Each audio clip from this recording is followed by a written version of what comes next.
Bismillahirrahmanirrahim. Assalamu alaikum viewers. Today, President Xi Jinping met with President Donald Trump.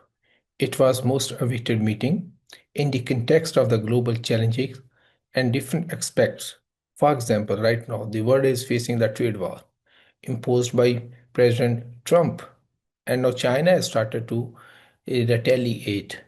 And the first sign of retaliation is China can introduce the control measures over rare earth metal. So that was a very significant development. The control measures had threatened the whole supply chain of rare earth metals, which would be create challenges for the artificial intelligence, for computing, for the mobiles, for every industry you talk about. That means it can impact the dreams of the country to enter or sustain the fourth industrial revolution. Therefore, this meeting was awaited. The discussion at the meeting highlights few things. Number one, it seems both countries are willing to solve their issues. Number two, the President Trump did not use the threatening language or threaten China for any sanctions or for anything. He was dealing with President Xi Jinping with a great respect.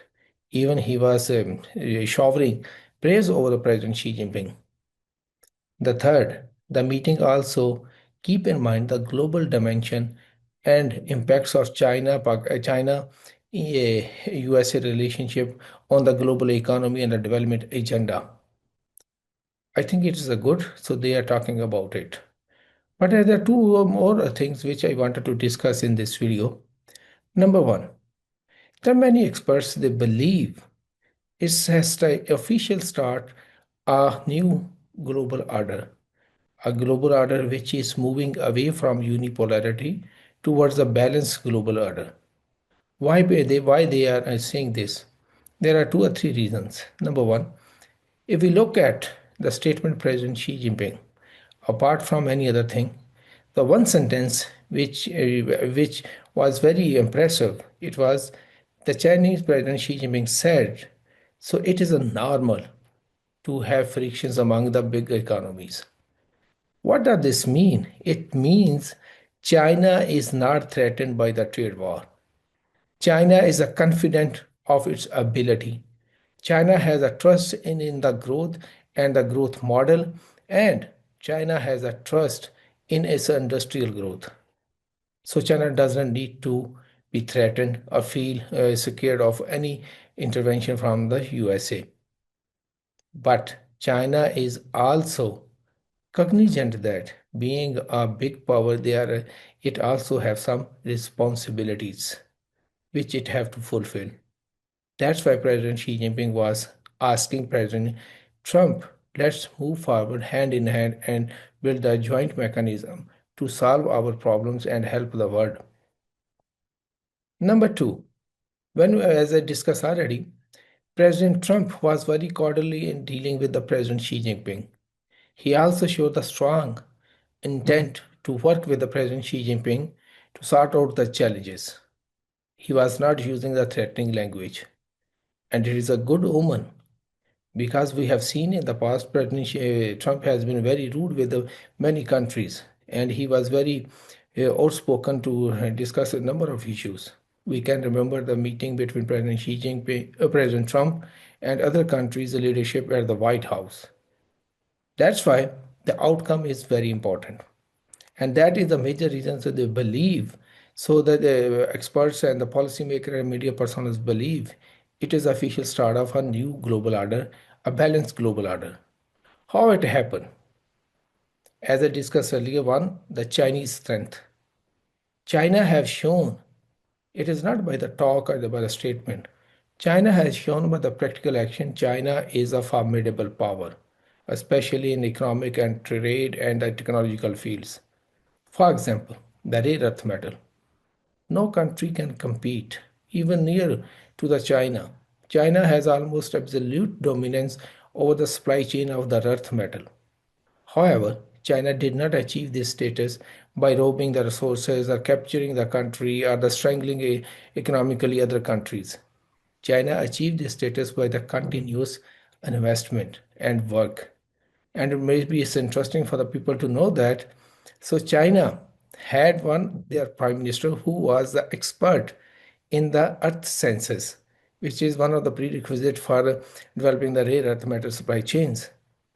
Prime Minister Wen under the President Ho Jintao, he was expert in the earth sciences. He did many things to improve the supply chain control of China. For example, he come up with a plan development for the plan for the rare earth metal. He also created a rare earth metal society, apart from many other things. I was talking about so China is way ahead. It is not the statement. I just shared with you a finding of a study by the Department of Ministry of Energy of USA. Few years back, they conducted a study. If they have to have a free and a complete ecosystem for the rare earths, so what should be done and how much time it will take? They concluded that it will take 15 years to have a complete ecosystem for the rare earth elements and the rare earth metals. I think that is a long time. Second, China also have advantages in other sectors. For example, the raw material for the medicines. Recently, a study was conducted by a American think tank. They concluded that there are 700 medicines which require raw material from China. And these are the medicines which are commonly used in USA, and they estimated that 90% prescriptions describe and the prescribe these medicines. That means it's a huge. If China choke the supply chain of the raw material for the medicine, so what would be the health sector doing in China, in USA? Moreover, China has also very strong technological sector now. China is leading in many technologies. However, China is refocusing its focus on the further strengthening its position. For example, in the 15th Development Plan, China has mentioned that it will be focusing on the creating several alliances in the technology and innovation sectors, just to further improve its standing at the global level. Apart from that, if you look at that, China can also threaten the global financial system. It has the ability to create a parallel global financial system. The initial signs are very visible. For example, China is doing trade with many countries in the yuan. China is also negotiating with the energy-rich country to go for the yuan patron. And China has also introduced its own cross-border international payment system. On the security and the defense sector, I don't think to need to talk more about it because recently the world has witnessed so what Pakistan did with India by using the Chinese technology. So China is a self-reliance in the technology sector. And China has done this long time before because China, after the refusal of USSR to help China to build the nuclear bomb, so China learned that they have to do everything on their own. From there on, China started to invest on developing its own security and the defense technologies. And now China is venturing in the sixth generation fighter jet, while the world is still working on the fifth generation fighter jets. China has one of the best navigation system, which is an essential element of the security. Thus, on the basis of these factors, the USA comprehend, so they cannot contain China or check the peaceful rise of China. Therefore, the USA started to think, let go for the coexistence. Peaceful coexistence are the rather than the I think they should go for the cooperative coexistence. They started to think on these lines. And President Xi Jinping also is very much cognizant of the international dynamics and aware that being a responsible country, China should not adopt those practices which China don't like the hegemonic aspirations or controlling the things or something like that, or dictating the countries. So China believes we need to move forward with toward building the cooperation. However, China also thinks that being a major power, the USA equally responsible for playing this role. Therefore, it would be wise to join hand and work for the development and the prosperity of the world.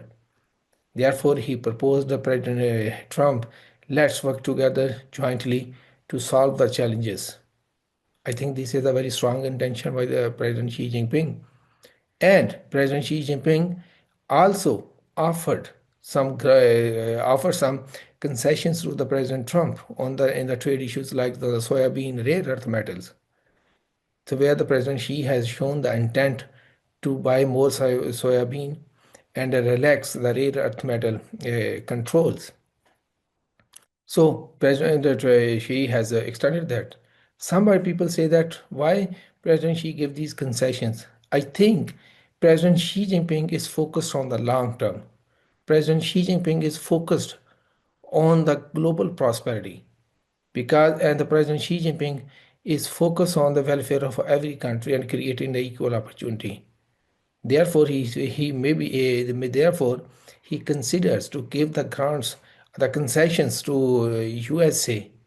It may help to stop the trade war at the global level, which will be beneficial for every country. Therefore, many people believe.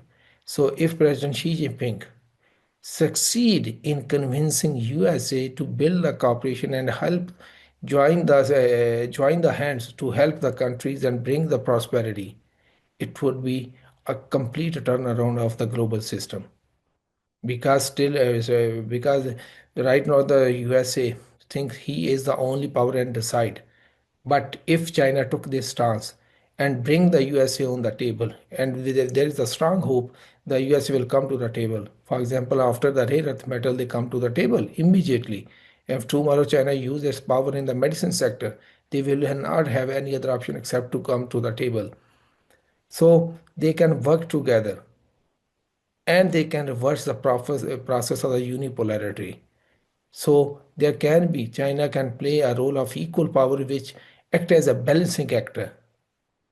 Don't allow USA or its partners, allies to exploit the countries. It would be a very big achievement. And it would be a start of a balanced and bipolar or multipolar world. In the end, if President Xi Jinping succeed in achieving these objectives, it will definitely alleviate his status in the history. He will be remembered as the president who defeated the unipolarity and helped to create a balanced global order without shooting a single bullet.